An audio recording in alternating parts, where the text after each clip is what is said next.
Hello दोस्तों, आज हम बात करने वाले हैं अपने पर्यावरण के बारे में और देखेंगे कि पर्यावरण संरक्षण से आंदोलन थे जिन्होंने हमारे पर्यावरण को संरक्षण करने के लिए बहुत महत्वपूर्ण भूमिका निभाई। ठीक है, हम बात करने वाले हैं आज बिश्नोई समाज के बारे में। देखिएगा, इसकर हम बात करें बिश्नोई समाज, तो इसके जो स्थापना करता थे यानी स्थापना जिसने की थी उनका नाम था जम्भोजी। क्या कहते थे उनको हम? जम्भोजी, स्वामी जम्भोजी या फिर स्वामी जम्भेश्वर महाराज। ठीक है, इनका जो समयकाल रहा है, इनका जन्म हुआ था 1451 में और इनकी जो मृत्यु हुई थी 1536 में। ये इनका समयकाल है और यही जो है स्थापना इन्होंने की थी। इनके संस्थापक हैं। क्या ये संस्थापक किस समाज के? ये जो किस समाज के संस्थापक हैं? ये हैं बिश्नोई। जो है बिश्नोई समाज था, बिश्नोई समाज के ये संस्थापक माने जाते हैं। कौन? संभोजी महाराज को। ठीक है, संभोजी महाराज ने कुछ शिक्षाएं दी थी। वो कुल शिक्षाएं टोटल जो कुल मिला के देखा जाए तो जो शिक्षाएं जो संभोजी महाराज के द्वारा दी गई वे 29 शिक्षाएं थी, यानी कि 29 शिक्षाएं थी दोस्तों। समाज इनकी जो बिश्नोई समाज इन्होंने बनाया, किसने? संभोजी ने जो अपना बिश्नोई समाज बनाया।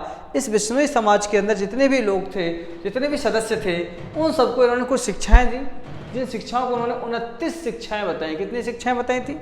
29 शिक्षाएं बताई। इसका मतलब ये हुआ जैसे उन्होंने इसको डिवाइड किया था 20 + 9 में। किसमें? 20 + 9 में। तो ध्यान रखिएगा, बड़ा याद करने वाला समाज का नाम है ये। कैसे? 20 से 20 और 9 से 9, बिश्नोई। क्या बन गया? बिश्नोई बना ना, बिश्नोई। तो जो बिश्नोई समाज था वो ये हमारे ये संस्थापक थे जम्भेश्वर जो महाराज थे, जिनको हम जम्भोजी भी कह सकते हैं। उन्होंने जो 29 शिक्षाएं दी थी उनको उन्होंने 20 + 9 में डिवाइड किया था और इसलिए 20 से 20 और 9 से 9 बिश्नोई समाज है, यानी कि ठीक है। और इन्होंने अपने बिश्नोई समाज के लोगों को इन्होंने कुछ शिक्षाएं दी थी। स्वामी जम्भोजी ने जब बिश्नोई समाज की स्थापना की तो उन्होंने बिश्नोई समाज के लोगों को कुछ बेसिक शिक्षाएं दी थी, जो टोटल 29। और उन्होंने अपने समाज के अंदर जो शिक्षाएं में सामने रखा कि भैया जो जीव जंतु हैं उनको नहीं उनको नहीं मारना है, उनकी बलि नहीं देना है, किसी प्रकार से उनको नुकसान नहीं पहुंचाना है। ये था जो है, और इनकी सेवा करनी है, सेवा भाव से इनके साथ पेश आना है, क्योंकि ये हमें जो है दूध देते हैं। जब ये हमारे काम आते हैं तो हमारा भी फर्ज बनता है कि हम इनके काम आए। दूसरी बात, इन्होंने पेड़ों की रक्षा के लिए बात कही। इन्होंने कहा जो पेड़ सूखे हैं, जो अपना अस्तित्व गंवा चुके हैं, उनकी जगह पर उनको हटाकर उनके स्थान पर अगर हम बात करें जो हरे भरे पेड़ हैं उनके संरक्षण की ये बात करते हैं। कौन बात करते हैं? जम्भेश्वर जी महाराज जो हैं वो पेड़ पौधों के संरक्षण की बात करते हैं, हरे भरे पेड़ों की रक्षा की बात करते हैं। तो जो उन्होंने अपने समाज को शिक्षाएं दी वही आगे चलकर उनके समाज ने फॉलो किया, है ना। तो अब हम बात करने वाले हैं यहाँ पे कुछ दिखेगा, ये आप देख पा रहे हैं यहाँ पे ये जगह है बिश्नोई। क्या है? ये बिश्नोई समाज का गढ़ है, जिसको हम क्या कहते हैं हम लोग? इसको कह सकते हैं खेज। ये देख पा रहे हैं आप, खेज डली। क्या है ये? खेज डली। इसको हम खेज रली भी कह सकते हैं। ये खेज रली भी है और खेज डली भी। कई जगह पे खेज डली है और तो कई जगह खेज रली भी कहते हैं इसको हम। ठीक है, तो ये वो गांव था, यहाँ पे क्या हुआ? वो घटना हुई जो इतिहास के पन्नों में शुमार हो गई। ठीक है, ये पहली घटना थी भारत की, हिंदुस्तान की। ये पहली ऐसी घटना थी जो पर्यावरण से संबंधित थी, पर्यावरण के संरक्षण से संबंधित थी, पेड़ों की रक्षा से संबंधित घटना थी। ये हुई कैसे? ये देख पा रहे हैं, ये जोधपुर आप देख पा रहे हैं, ये जोधपुर। ये सारी कहानी यहाँ से शुरू होती है। कहाँ से? जोधपुर से। कहानी क्या थी समझेंगे आप। ये जोधपुर के राजा पहले जो इसके जो पिताजी थे उनका नाम था राजा अजीत सिंह। राजा अजीत सिंह। जब अजीत सिंह के बाद उनके पुत्र, देख पा रहे उनके पुत्र अभय सिंह। क्या है? अभय सिंह। ये अभय सिंह है, इनको अभय जीत सिंह भी कहा जाता है। अभय जीत सिंह। क्या है? अभय जीत सिंह भी ने कहा जाता है। जब ये गद्दी पर बैठे तो इनकी एक दिलचस्पी थी, इनकी एक इच्छा हुई विशाल महल बनाने की। क्या? एक विशाल महल बनाने की जो है अभयजीत सिंह या अभय सिंह की एक इच्छा हुई कि बिल्कुल विशाल महल बनाना था। और हम सब जानते हैं कि पहले जो मकान बनाए जाते थे ना, पहले उसमें सीमेंट तो था नहीं, तो चूने से बनते थे। तो चूने को पिघलाने के लिए अधिक मात्रा में लकड़ियों की आवश्यकता होती है और राजस्थान में लकड़ियों की कमी थी। तो उन्होंने अपने जो मंत्री थे, उनके जो सबसे करीब मंत्री थे, उनको वो है, इनका नाम है गिरधर दास। क्या नाम है? गिरधारी दास। कह सकते हैं इनको भंडारी कहा जाता है, गिरधारी दास या गिरधर दास। गिरधारी दास भंडारी कौन है ये? गिरधारी दास भंडारी इनके सलाहकार मान लीजिए, इनके मंत्री हुआ करते थे। ठीक है, कौन? ये गिरधारी दास। तो इनसे उन्होंने सलाह ली और कहा कि आप बताइए हमें कि इन जो है मुझे तो महल बनवाना है, अब ये चूने को पिघलाने के लिए लकड़ी कहाँ से मंगाई जाए। तो गिरधारी दास ने सलाह दी कि राजन, हम हमारे महल से मात्र 25 किलोमीटर दूरी पर एक गांव है, खिजरली करके या खिजडली करके एक गांव है। ठीक है, उस जगह पर मोटे मोटे पेड़ लगे हुए हैं खेजरी के, तो क्यों ना हम वो पेड़ को लेकर आए। राजा बोले अरे बिल्कुल बिल्कुल, क्यों नहीं, जरूर बिल्कुल जाइए, आप अवश्य जाइए, क्योंकि मुझे तो पेड़ चाहिए। वो होता क्या है, पेड़ काट के लेकर आओ और जल्दी जल्दी फटाफट चूना को पिघलाओ और मुझे तो महल तैयार करवाना है अपना फटाक से। तो क्या होता है, गिरधारी दास जो है जब वो गांव पहुंच जाते हैं, वहाँ पे जब पहुंचने के बाद वो क्या करते हैं, जो एक वहाँ पे लेडीज थी, महिला थी, वो अपने घर में क्या कर रही थी, वो मट्ठा भा रही थी। मट्ठा सब जानते ही हैं, है ना, मक्खन निकालना है, घी निकालने का काम करते हैं, तो जो है दही से मट्ठा भा रही थी अंदर। जब उन्होंने कुछ आवाज़ सुनी बाहर, अपने मकान के घर के बाहर उन्होंने आवाज़ सुनी, लकड़ी कटने की आवाज़, जो उन्होंने इससे पहले कभी सुनी नहीं थी, क्योंकि उन्होंने कभी पेड़ काटे ही नहीं थे, तो उन्होंने आवाज़ सुनी नहीं थी। तो उनकी ये विचित्र आवाज़ कैसी, जब वो बाहर आए, यानी कि वो महिला जब बाहर आई, जिसका नाम था अमृता देवी बिश्नोई। क्या नाम था?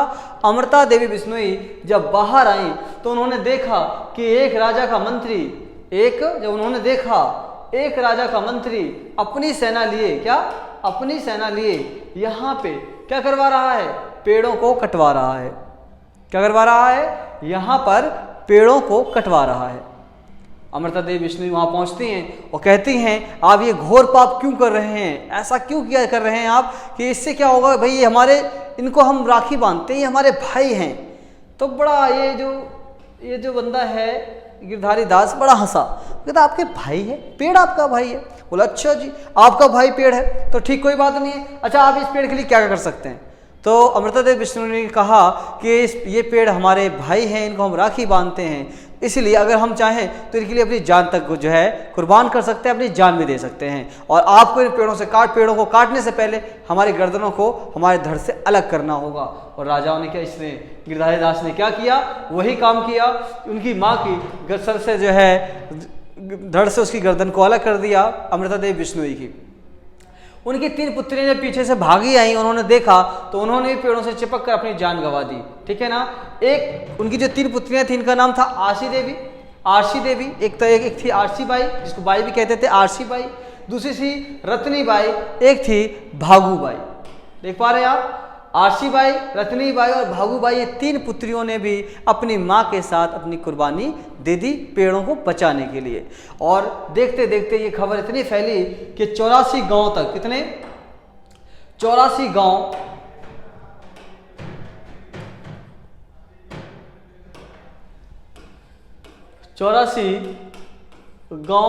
इकट्ठे हो गए। क्या हो गए?